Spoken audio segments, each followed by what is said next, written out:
Hello everyone, আজকে আমরা sustainable development এবং তার 17 গোল নিয়ে আলোচনা করব। সাস্টেনেবল ডেভেলপমেন্টকে কি বলে বাংলাতে? স্থিতিশীল উন্নয়ন। সাস্টেনেবল ডেভেলপমেন্ট কি? Sustainable development aims to meet present needs without compromising the ability of future generations to meet their own, encompassing economic, social, and environmental aspects for long-term well-being. অর্থাৎ স্থিতিশীল উন্নয়নের উদ্দেশ্য কি না, তার উদ্দেশ্য হলো বর্তমান প্রজন্মের যে চাহিদা সেটা মেটাবে কোনো রকম, বর্তমান প্রজন্ম কোনো ত্যাগ স্বীকার ছাড়াই, এবং তার সঙ্গে সঙ্গে ভবিষ্যৎ প্রজন্মের চাহিদাও যাতে মেটাতে পারে সেরকম কিন্তু অবস্থা রাখবে। Encompassing economic, social and environmental aspects for long term wellbeing. অর্থাৎ এনকম্পাসিং মানে পরিবেষ্টিত, অর্থাৎ স্থিতিশীল যে উন্নয়নটি হবে সেটা কি কি দ্বারা পরিবেষ্টিত হবে, অর্থাৎ স্থিতিশীল উন্নয়ন কোন কোন ক্ষেত্রে হবে না, অর্থনৈতিক, ইকোনমিক হলো অর্থনৈতিক, সোশ্যাল হলো সামাজিক, এবং এনভায়রনমেন্টাল অ্যাসপেক্টস অর্থাৎ পরিবেশগত যে ক্ষেত্রগুলো, এই তিনটে ক্ষেত্রতে কিন্তু এই স্থিতিশীল উন্নয়নটা হবে। এবং সেটা কিরকম হবে না, ফর লং টাইম ওয়েলবিং মানে দীর্ঘদিনের জন্যে, অর্থাৎ দীর্ঘদিন সেটা কিন্তু কল্যাণকর বা হিতকর হবে। সাস্টেনেবল ডেভেলপমেন্টকে আমরা বাংলায় কি বলতে পারি? স্থিতিশীল উন্নয়ন অথবা সহনশীল উন্নয়ন বা টেকসই উন্নয়ন। বাংলায় আমরা স্থিতিশীল উন্নয়ন কাকে বলবো তাহলে? স্থিতিশীল উন্নয়ন হলো এমন একটি উন্নয়ন ব্যবস্থা যেখানে বর্তমান প্রজন্ম তার চাহিদা যথাযথভাবে মেটাতে পারবে কোনো রকম ত্যাগ স্বীকার ছাড়া, এবং ভবিষ্যৎ প্রজন্মের জন্য কিন্তু প্রাকৃতিক সম্পদ ও পরিবেশের গুণগত মানকে কিন্তু বজায় রাখবে। পরিবেশের গুণগত মান বজায় রাখবে অর্থাৎ মানে কি? মানে হচ্ছে বর্তমান যে প্রজন্ম পরিবেশকে ব্যবহার করবে, পরিবেশ থেকে তার চাহিদা মেটাতে গিয়ে পরিবেশের মানকে কিন্তু যেন খারাপ না করে ফেলে, এবং অর্থাৎ তার জন্যই পরিবেশের গুণগত মান যেন ভবিষ্যৎ প্রজন্মের জন্য বজায় থাকে। ঠিক আছে, এবং এই সুদীর্ঘ যে স্থিতিশীল উন্নয়নটা কি কি দ্বারা পরিবেষ্টিত হবে? আর্থ, সামাজিক এবং পরিবেশ, এই সকলকে নিয়েই হবে। এবার আমরা দেখি যে সাস্টেনেবল যে ডেভেলপমেন্টটা সেটা পরিবেষ্টিত থাকবে কি নিয়ে তাহলে না, এনভায়রনমেন্ট, সোশ্যাল এবং ইকোনমিক যে সাস্টেনেবিলিটি, এগুলোর মাধ্যমেই কিন্তু আমরা স্থিতিশীল উন্নয়ন আমাদের সম্ভব হবে। তাহলে এনভায়রনমেন্টাল সাস্টেনেবিলিটি বা পরিবেশগত স্থিতিশীলতা কি? পরিবেশগত স্থিতিশীলতা হলো পরিবেশের যে প্রাকৃতিক সম্পদ কোনগুলো, যেমন জল, শক্তি, প্রাকৃতিক যে শক্তি সম্পদ, এমনভাবে ব্যবহার করতে হবে যাতে ভবিষ্যৎ প্রজন্ম এর থেকে যেন বঞ্চিত না হয়। জল কিন্তু আমাদের, যদি ভৌম জল অতিরিক্ত মাত্রায় আমরা মাটির থেকে তুলে ফেলি তাহলে কি হবে, মাটির তলায় যে ভারসাম্য সেটাও নষ্ট হবে, এবং জল কিন্তু ভৌম জলের যে স্তর অনেক নিচে নেমে যাবে। দেখো এখানে আমরা রেন ওয়াটার যে হারভেস্টিং অর্থাৎ বৃষ্টির জলকে কিন্তু আমরা ধরে রেখে এর দ্বারা আমরা জলসেচের জন্য কাজে লাগাতে পারি। একে আমরা পরিশুদ্ধকরণের মাধ্যমে পানীয় জল হিসেবে ব্যবহার করতে পারি। ঠিক আছে, এভাবে আমরা কিন্তু ভৌম জলস্তরকে বজায় রাখতে পারি। হ্যাঁ, আর প্রাকৃতিক যে শক্তি সম্পদ সেটা আমরা জানি যে প্রাকৃতিক যে শক্তি সম্পদগুলো, যেমন যেটাকে আমরা নন রিনিউয়েবল রিসোর্স বলি, সেইগুলোকে যদি আমরা, যেমন কয়লা, খনিজ তেল, প্রাকৃতিক গ্যাস প্রভৃতির বদলে যদি আমরা রিনিউয়েবল রিসোর্স যেমন সোলার এনার্জি অর্থাৎ সৌরশক্তি, টাইডাল এনার্জি অর্থাৎ জোয়ার ভাটার যে শক্তি, উইন্ড এনার্জি অর্থাৎ বায়ু শক্তি প্রভৃতি রিনিউয়েবল যে এনার্জি অর্থাৎ পুনর্নবীকরণ, অর্থাৎ যেই শক্তি সম্পদগুলো বারবার ব্যবহারের ফলেও যেগুলো কিন্তু কখনোই নিঃশেষিত হবে না, সেগুলোকে যদি আমরা ব্যবহার করি তাহলে কিন্তু আমরা প্রাকৃতিক যে শক্তি সম্পদ সেগুলোকে কিন্তু আমরা ভবিষ্যৎ প্রজন্মের জন্য বাঁচিয়ে রাখতে পারবো। এবার এটা হচ্ছে পরিবেশগত স্থিতিশীলতা, তাহলে পরিবেশের স্থিতিশীলতাও কিন্তু বজায় থাকবে। সোশ্যাল সাস্টেনেবিলিটি কি? সামাজিক স্থিতিশীলতা। সামাজিক স্থিতিশীলতা কিভাবে আসবে? Promote equitable and inclusive societies, অর্থাৎ ইকুইটেবল মানে সকলের সঙ্গে ন্যায়সঙ্গত ব্যবহার করতে হবে, সবার সমান অধিকার থাকবে। ইনক্লুসিভ সোসাইটি হচ্ছে সমস্ত শ্রেণীর মানুষই কিন্তু এই সমাজের মধ্যে গুরুত্ব পাবে, ঠিক আছে। তাহলে ইকুইটেবল হচ্ছে নারী পুরুষের মধ্যে কোনো ভেদাভেদ থাকবে না, উচ্চ নিচের ভেদাভেদ থাকবে না, ঠিক আছে। আর ইনক্লুসিভ হচ্ছে সমাজের প্রত্যেকেই কিন্তু তার সুবিধা বা চাহিদা মেটাতে পারবে। এবং এই যে সামাজিক স্থিতিশীলতা, এটা আনার জন্য কি করতে হবে না, এর জন্য দরকার এডুকেশন, অর্থাৎ শিক্ষার বিস্তার। সমাজের প্রত্যেকটি স্তরে শিক্ষার বিস্তার ঘটালেই কিন্তু এই উচ্চ নিচের ভেদাভেদ, নারী পুরুষের ভেদাভেদ এটা থাকবে না, তাহলে সমাজ কিন্তু স্থিতিশীল হবে। আর ইকোনমিক সাস্টেনেবিলিটি অর্থাৎ অর্থনৈতিক স্থিতিশীলতা কি? অর্থনৈতিক স্থিতিশীলতা কিন্তু আমরা আনতে পারবো সার্কুলার ইকোনমির মাধ্যমে। সার্কুলার ইকোনমিটা কি? সার্কুলার ইকোনমি হলো যেখানে কোনো দ্রব্যকে একবার ব্যবহার করা হলো সেটাকে আবার রিউজ করা যায় বা রিসাইকেল করা যায়। এর মাধ্যমে কিন্তু অর্থনৈতিক যে স্থিতিশীলতা এটা আনা সম্ভব।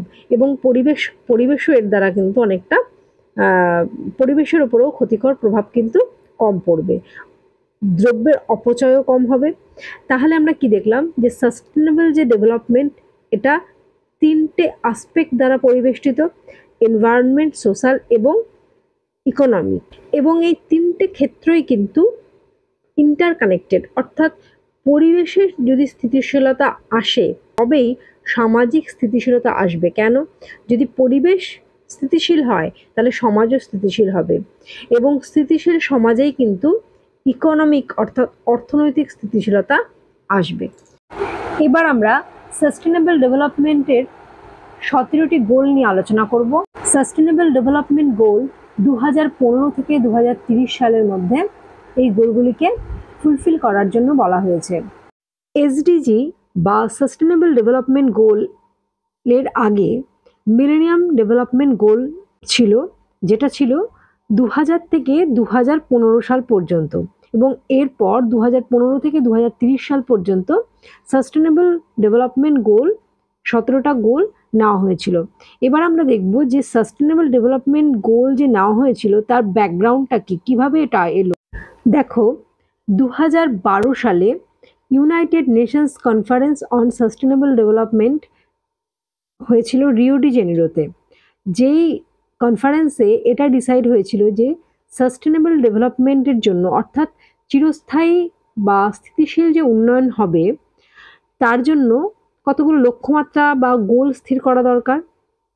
এবং সেই ভাবনা থেকেই কিন্তু এই এসডিজি বা সাস্টেনেবল ডেভেলপমেন্টের 17টা গোল নির্ধারণ করা হয় বা স্থির করা হয়। এটা কবে হয়েছিল, অ্যাডপ্ট কবে হয়েছিল? এই এসডিজি গোল 25 সেপ্টেম্বর 2015 সালে ইউনাইটেড নেশনসের 193টা মেম্বার 17টা গোল স্থির করে, ঠিক আছে। এবং এটা কার্যকর কবে হয়, অর্থাৎ ফোর্সে কবে আসে? 1 জানুয়ারি 2016 সালে। এই 17টা গোল যে নেওয়া হয়েছিল, এগুলো তো মেন গোল, এবং আমরা আমাদের গোল বা লক্ষ্যে পৌঁছানোর জন্য ছোট ছোট ছোট ছোট কতগুলো টার্গেট আমরা নিই, যাতে করে আমরা সেই গোলে বা লক্ষ্যতে পৌঁছতে পারি। এসডিজি বা সাস্টেনেবল ডেভেলপমেন্টের যে 17টা গোল রয়েছে, সেই গোলে পৌঁছানোর জন্য এখানে 169টি টার্গেট রাখা হয়। আর 2030 সালের মধ্যে এই টার্গেটগুলো ফুলফিল করার কথা কিন্তু এখানে বলা হয়। সাস্টেনেবল ডেভেলপমেন্ট যে গোল সেটা কিন্তু লিগালি বাইন্ড নয়, অর্থাৎ যদি কোনো মেম্বার এই গোলগুলোকে ফুলফিল করতে না পারে তাহলে তাদের ওপর কোনো আইনি ব্যবস্থা কিন্তু নেওয়া হবে না। এটা একটা ইউনিভার্সাল কল ছিল, অর্থাৎ সমগ্র পৃথিবী জুড়েই কিন্তু এই ডাকটা ছিল, সকলের জন্য এই ডাকটা ছিল। সাস্টেনেবল ডেভেলপমেন্ট গোল ইন্টারকানেক্টেড কিন্তু, অর্থাৎ ইন্টারকানেক্টেড মানে যে গোলগুলো রয়েছে পরস্পরের সঙ্গে কিন্তু একে অপরের উপর নির্ভর করে রয়েছে। যেমন সোশ্যাল, ইকোনমিক এবং এনভায়রনমেন্ট সব ক্ষেত্রেই সাস্টেনেবিলিটি আসবে এই ইন্টারকানেক্টেডের ফলে। সামাজিক ক্ষেত্রে যদি সাস্টেনেবিলিটি আসে তাহলে তার প্রভাব কিন্তু ইকোনমির ক্ষেত্রেও পড়বে, এবং এনভায়রনমেন্টে যদি সাস্টেনেবিলিটি আসে সেই এনভায়রনমেন্টের সাস্টেনেবিলিটির প্রভাব কিন্তু আমাদের সোশ্যাল এবং ইকোনমিক এই প্রত্যেকটা ক্ষেত্রেই কিন্তু তার প্রভাব পড়বে। অর্থাৎ একে অপরের সঙ্গে কিন্তু ইন্টারকানেক্টেড রয়েছে। এবার আমরা এসডিজির যে 17টি গোল রয়েছে সেই গোলগুলোকে আমরা আলোচনা করব। আমরা 17টা গোলকে পরপর সিরিয়াল ওয়াইজ মনে রাখার চেষ্টা করব। দেখো, এসডিজি যে গোল অর্থাৎ স্থিতিশীল উন্নয়ন, আমরা যে কোনো দেশের উন্নতি কিভাবে হতে পারে, তার অর্থনৈতিক উন্নতির মাধ্যমেই কিন্তু সমগ্র দেশের উন্নতি হতে পারে। তাহলে সেই উন্নতি যদি স্থিতিশীল হতে হয় তাহলে আমাদের প্রথমেই কার উন্নতির দরকার?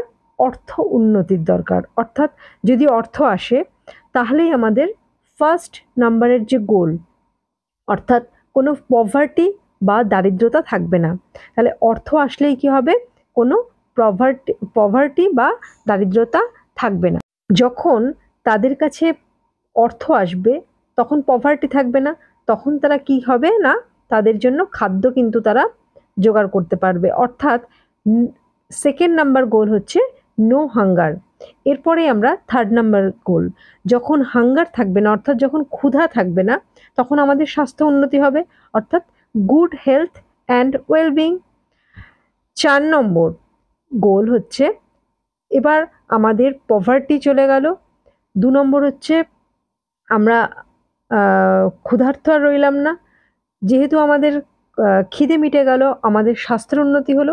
এবার আমরা যখন আমাদের স্বাস্থ্য ভালো হলো তখন কিন্তু আমরা বুঝবো, আমাদের ব্রেন কাজ করবে, তাহলে তখন আমরা এডুকেশন নেব, কোয়ালিটি এডুকেশন। তাহলে 4th নাম্বার হচ্ছে কোয়ালিটি এডুকেশন। দেখো 5th নাম্বার, পরপর আমরা যাচ্ছি। দেখো 5th নাম্বার হচ্ছে যে জেন্ডার ইকুয়ালিটি। যদি আমরা জেন্ডার ইকুয়ালিটি সম্পর্কে, অর্থাৎ যে লিঙ্গ সমানতা, এটা সম্পর্কে আমরা কখন বুঝবো? যদি আমাদের সঠিক শিক্ষা হয়। তাহলে যখন আমরা কোয়ালিটি এডুকেশন পেলাম তারপরেই আমাদের কি হবে না, জেন্ডার ইকুয়ালিটি আসবে। তাহলে এই 5টা গোল পরপর আমরা একবার দেখে নিই। 1 নম্বর কি না, অর্থ আসলে দারিদ্রতা থাকবে না, নো পভার্টি। দারিদ্রতা না থাকলে তাদের মধ্যে এতটা পয়সা থাকবে যে তারা তাদের খাদ্য জোগাড় করতে পারবে, তাহলে নো হাঙ্গার, সেকেন্ড গোল। যখন তারা খাদ্য খেলো তখন তাদের স্বাস্থ্য উন্নতি হলো, অর্থাৎ third goal. Good health and wellbeing, 4th number, যখন তাদের স্বাস্থ্য ভালো হলো তখন তাদের মাথায় কিন্তু পড়াশোনা ঢুকবে, তাহলে কোয়ালিটি এডুকেশন তারা তখন নিতে পারবে।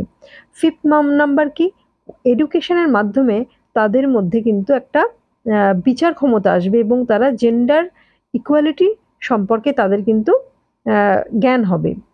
এবার আমরা চলে আসবো 6 নাম্বার গোল। 6 দেখো, 6-এর যে একটা গোল মতন রয়েছে, সেখান থেকে আমরা যদি জলের বিন্দুকে মনে রাখতে পারি তাহলে আমরা এই যে গোলটা 6th গোলটাকে মনে রাখতে পারি। অথবা জলের ছটা, এই শব্দটা মনে রাখলে আমরা 6 মানে 6th গোল, জলের ছটা মানে জল, অর্থাৎ 6th গোলে আমরা মনে রাখতে পারবো ক্লিন ওয়াটার অ্যান্ড স্যানিটেশন।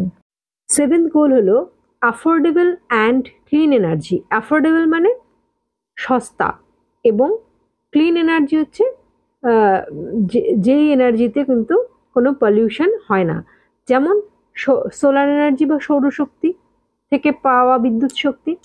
এই দেখো 7 যেকে আমরা যখন লিখব, 7কে আমরা কিন্তু সূর্য বানাতে পারছি। তাহলে এই 7 একে আমরা যদি সূর্য বানাতে পারি তার থেকে আমরা কি মনে রাখতে পারবো না, সোলার এনার্জি। সোলার এনার্জি মানে রিনিউয়েবল অর্থাৎ ক্লিন এনার্জি। তাহলে কি হলো, এটা অ্যাফোর্ডেবল অ্যান্ড ক্লিন এনার্জি। ঠিক আছে, এইবার চলে আসবো আমরা 8 নাম্বার গোলে। 8 নাম্বার গোল হলো decent work and economic growth. এই এটা আমরা কি করে মনে রাখবো? 8 অর্থাৎ 8, 8 থেকে আমরা যদি আর্থ, আর্থ যদি মনে রাখি তাহলে আমরা কিন্তু এটা মনে রাখতে পারবো। 8 হচ্ছে আর্থ উন্নতি অর্থাৎ অর্থনৈতিক উন্নতি, মানে ইকোনমিক গ্রোথ কিভাবে হবে? ডিসেন্ট ওয়ার্কের মাধ্যমে হবে। তাহলে 8 নাম্বার গোলে কি হচ্ছে? 8 মানে 8 মানে আর্থ হচ্ছে অর্থনৈতিক উন্নতি, কিভাবে হবে? ডিসেন্ট ওয়ার্কের মাধ্যমে। তাহলে 8 নাম্বার গোল হলো decent work and economic growth. 9 number goal হচ্ছে ইন্ডাস্ট্রি, ইনোভেশন অ্যান্ড ইনফ্রাস্ট্রাকচার। এটা আমরা কি করে মনে রাখতে পারবো? দেখো এখানে 3টে আই রয়েছে, ইন্ডাস্ট্রি, ইনোভেশন অ্যান্ড ইনফ্রাস্ট্রাকচার। তাহলে 9-এর আগে যদি আমরা আই বসাই তাহলে আমরা এই 3টে কিন্তু I9, যখন আমরা 9 গোলটা বলবো তার আগে আমরা কি ভাববো না I9। তাহলে আমরা এই আই এর মধ্যে 3টে আই আছে, একটা হচ্ছে ইন্ডাস্ট্রি, একটা ইনোভেশন, একটা হচ্ছে ইনফ্রাস্ট্রাকচার, তাহলে I9। 10 নাম্বার গোল হলো রিডিউসড ইনইকুয়ালিটিস। এখানে আমরা কি করে মনে রাখবো? অর্থাৎ এখানে সমস্ত ইনইকুয়ালিটিকেই কিন্তু রিডিউস করতে হবে, অর্থাৎ শুধুমাত্র জেন্ডার ইকুয়ালিটি নয়, যে কোনো ধরনের ইনইকুয়ালিটি কিন্তু এখানে দূর করতে হবে। আমরা কি করে মনে রাখতে পারবো? 10 on 10 অর্থাৎ 10 on 10 মানে 10-এ 10। তাহলে কি হলো? মানে সমস্ত ক্ষেত্রেই কিন্তু আমরা ইনইকুয়ালিটিকে রিডিউস করব।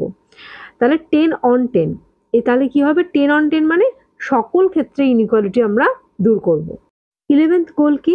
Sustainable সিটিজ and communities. অর্থাৎ এই একে একে কি হচ্ছে 1 আর 1, 11 হলো। এটা দিয়ে যদি আমরা একটা রাস্তা বানাই তার মাঝখান দিয়ে কি হবে না সাস্টেনেবিলিটি কিন্তু বিভিন্ন সিটি অর্থাৎ শহর এবং কমিউনিটি অর্থাৎ সম্প্রদায়ের মধ্যে কিন্তু এই সাস্টেনেবিলিটি ছড়াবে। তাহলে 11th নাম্বার গোল কিভাবে আমরা মনে রাখবো? না 11 নাম্বার গোল হচ্ছে রাস্তা। 11 হচ্ছে আমরা রাস্তা বানালাম এবং তাই সেই রাস্তার মধ্য দিয়ে কিন্তু সিটি এবং কমিউনিটিসের মধ্যে সাস্টেনেবিলিটি ছড়াবে। 12th নাম্বার গোল হলো রেসপন্সিবল কনজামশন অ্যান্ড প্রোডাকশন। এটা আমরা কি করে মনে রাখবো? 12, দেখো 12 হচ্ছে 12টা। আমরা বলি যে বেশি খেলে শরীর দেহের 12টা বাজবে, আবার বেশি যদি উৎপাদন করি, প্রডিউস বেশি হয়, তাহলে আমাদের পরিবেশের মধ্যে দূষণ হবে, পরিবেশে বর্জ্য পদার্থ বেড়ে যাবে। তাহলে কি হবে? কি হচ্ছে না রেসপন্সিবল হতে হবে, দায়িত্বশীল হতে হবে কনজামশনের ক্ষেত্রে, যাতে আমাদের শরীরেও 12টা না বাজে, এবং প্রোডাকশনের ক্ষেত্রে যাতে আমাদের পরিবেশেরও 12টা না বাজে। তাহলে 12 দিয়ে আমরা কি মনে করবো? 12 মানে 12টা বাজা। তাহলে 12টা বেজেছে মানে আমার দেহেরও 12টা বেজেছে, আবার পরিবেশেরও 12টা বেজেছে। তাহলে কিভাবে এটা দূর করতে পারবো? রেসপন্সিবিলিটির মাধ্যমে। তাহলে কি হবে? Responsible consumption and production. 13th number goal হলো ক্লাইমেট অ্যাকশন। দেখো 13 মানে 13 থেকে যদি আমরা মনে রাখি পুরো 13 পুরো, তাহলে যদি পুরো বিশ্বকে কিভাবে ভালো সুন্দর হবে? যদি আমাদের পরিবেশ মানে জলবায়ু বা প্রকৃতি যদি ভালো হয়, তাহলে ক্লাইমেট অ্যাকশন। তাহলে 13 থেকে পুরো এবং পুরো বিশ্ব জুড়ে যদি আমাদের জলবায়ু ভালো হয় অর্থাৎ ক্লাইমেট অ্যাকশন, এইভাবে আমরা মনে রাখতে পারি। 14th নাম্বার গোল লাইফ বিলো ওয়াটার। এটা কি করে মনে রাখবো? দেখো 14 লিখলাম, 4 এর নিচে একটা স্পেস রয়েছে নিচে, তাহলে আমরা কি মনে রাখবো? 4 এর নিচে অর্থাৎ বিলো ওয়াটার। এবার আমরা 15th নাম্বার গোলে যাব, life on land. 15th August থেকে আমরা এটা মনে রাখতে পারি। স্বাধীনতা দিবসে সবাই আমরা সমবেত হই কি ল্যান্ডের ওপরে, ভূমির ওপরে। তাহলে 15th থেকে আমরা কি মনে রাখবো? না 15th আগস্ট স্বাধীনতা দিবস এবং লাইফ অন ল্যান্ড। তাহলে 14th হলো 4 এর নিচে অর্থাৎ বিলো ওয়াটার, আর 15th হচ্ছে life on land. 16th number goal হলো peace, justice and strong institution.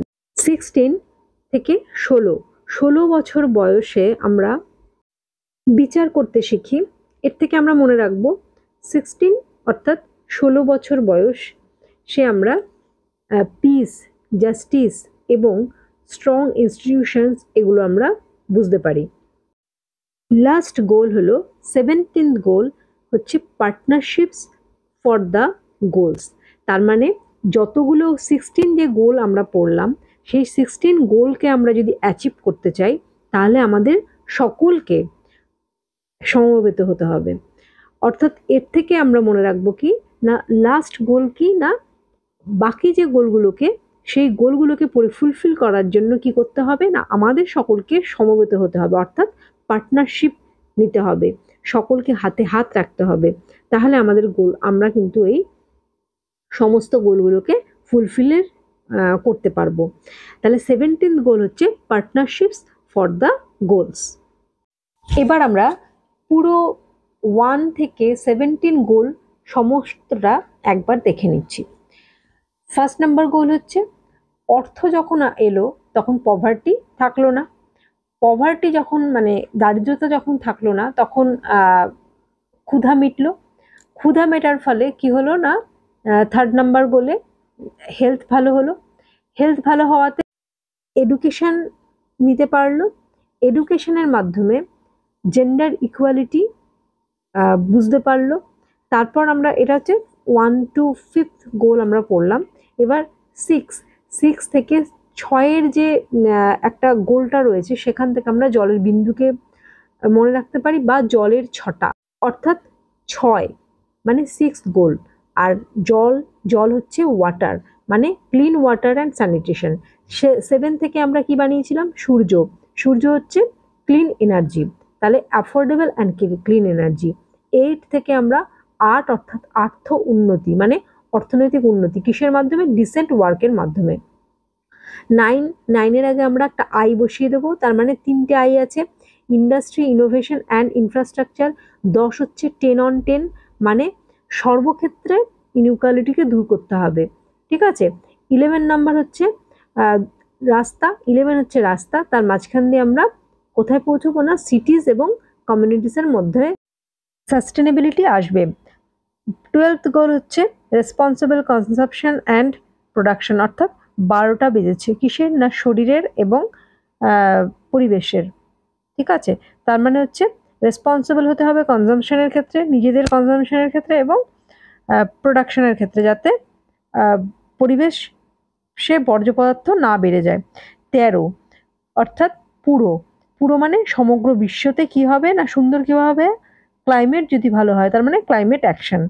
14-এর 4-এর নিচে যে স্পেসটা রয়েছে সেখান থেকে আমরা মনে রাখবো বিলো ওয়াটার। 15 হচ্ছে গোল হচ্ছে 15th আগস্ট, ল্যান্ডের ওপরে কি হয়, সকলে সমবেত হই আমরা, তাহলে লাইফ অন ল্যান্ড। 16th হচ্ছে piece, justice and strong institutions, এগুলো আমরা 16 বছর বয়সে আমাদের বিচার বুদ্ধি হয়, এটা থেকে আমরা মনে রাখবো। এবং সমস্ত 1 থেকে 16 গোল, সমস্ত গোলকে ফুলফিল করবার জন্য আমাদের পার্টনারশিপ নিতে হবে, হাতে হাত মেলাতে হবে। তাহলে লাস্ট গোল অর্থাৎ 17th গোল হচ্ছে পার্টনারশিপ ফর দ্য গোলস। এই 17 গোলের মাধ্যমে আমাদের যে ডেভেলপমেন্টটা হবে সেটা সাস্টেনেবল হবে, অর্থাৎ যে উন্নয়নটা আমাদের হবে সেটা চিরস্থায়ী বা স্থিতিশীল হবে। এবং এই গোলগুলো পূরণ করবার জন্যে যে সময়সীমা সেটা হলো 2015 থেকে 2030 সালের মধ্যে এই লক্ষ্যে পৌঁছতে হবে।